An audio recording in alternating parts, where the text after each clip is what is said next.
Maithili express की शानदार प्रस्तुति।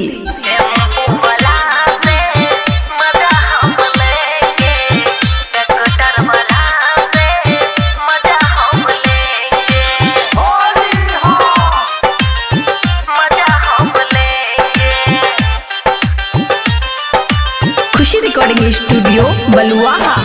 होलियों में यार को सजा हम देंगे,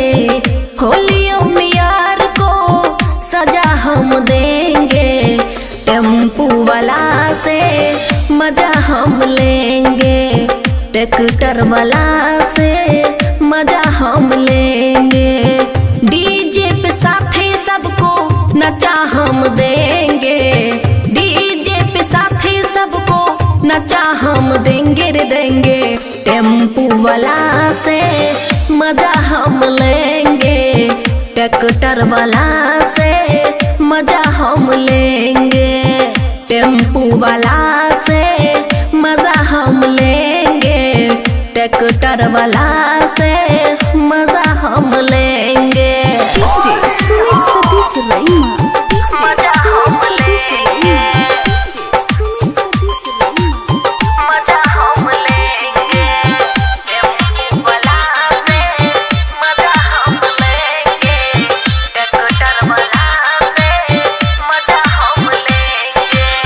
ड्राइवर के साथ अब के करेंगे बवाल रे, उन्हीं से खूबे मौला वहाँ हैंगे गाल रे,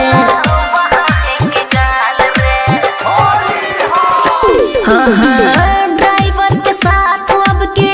करेंगे बवाल रे, उन्हीं से खूबे मौला वहाँ हैंगे गाल रे, लगेगा प्यास जब बुझा हम लेंगे, लगेगा प्यास जब बुझा हम लेंगे, टेम्पू वाला से मजा हम लेंगे, ट्रैक्टर वाला से मजा हम लेंगे।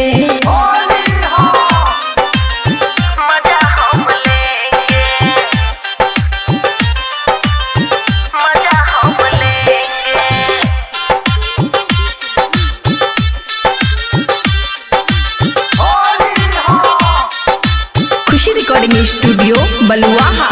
बबुआ राहुल से अब की कर देंगे माना, चाहे बनाना पड़े अमन से बहाना, हाँ हाँ हाँ बबुआ राहुल से अब की कर देंगे माना, चाहे बनाना पड़े अमन से बहाना,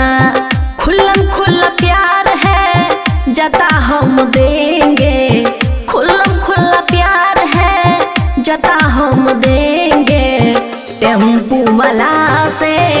मजा हम लेंगे, ट्रैक्टर वाला से मजा हम लेंगे, होलियों में यार को सजा हम देंगे, होलियों में यार को सजा हम देंगे, टेम्पू वाला से मजा हम लेंगे, ट्रैक्टर वाला से मजा हम लेंगे, टेम्पू वाला से मजा हम लेंगे, ट्रैक्टर वाला से मजा हम लेंगे।